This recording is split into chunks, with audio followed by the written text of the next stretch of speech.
Welcome to KNKX Studio Session Shorts, the stories behind the music, interviews from our vast archive of studio session performances over more than 15 years.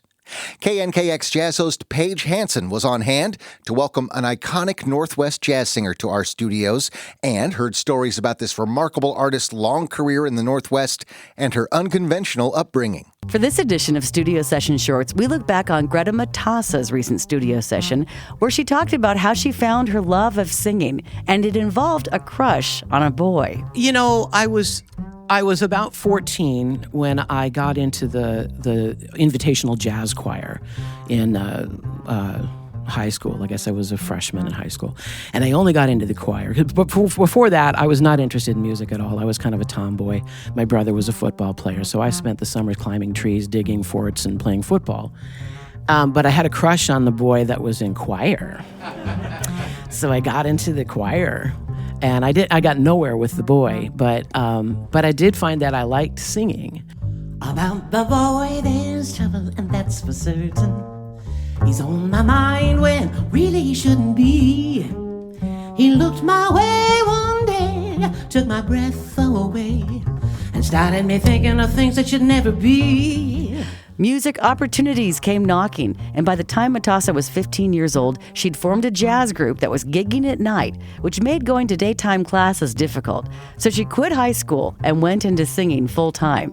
And my parents, God love them, were very liberal, and they were artistic people, and they just said, you know, we don't know anything about whether you can make a living at this, but obviously you're good at it and you want to find out about it. So my parents forged a fake ID for me.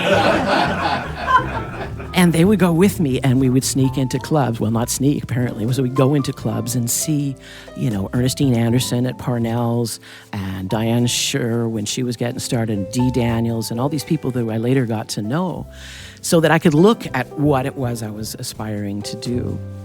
There's that welcoming sound when the evening comes round, and the porch swings occupied by two old friends together.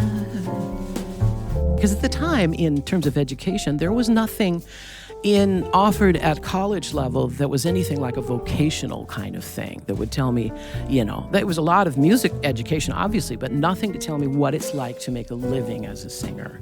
So I'm self-taught, and I use that term kind of loosely to say I didn't go to school for this, I didn't have a voice teacher, I didn't go to college for it or anything like that. Not that there's anything, but in my day, I listened to records, copied what I heard, and started working professionally when I was 17 years old.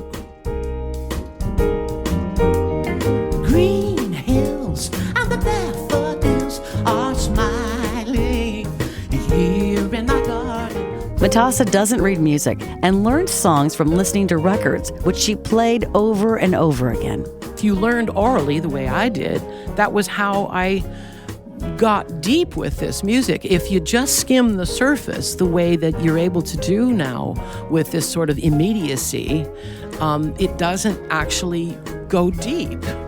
I was telling you, Paige, I spent a year and a half with Blossom Dearie, just studying her, listening to everything she did, going really, really deep into it, so that when I came out on the other side of that, I could steal from her what I wanted about what she does. Matassa's career path has been successful for her, and between writing, singing, and teaching, those fortunate enough to enjoy her good-humored sensibilities on stage and off are indeed grateful. And darling, I reach for you, my love, like a sunflower reaching for the heaven above. I'm Paige Hanson. Follow KNKX for more studio sessions and stories connecting you to jazz and blues. Until next time, I'm Abe Beeson.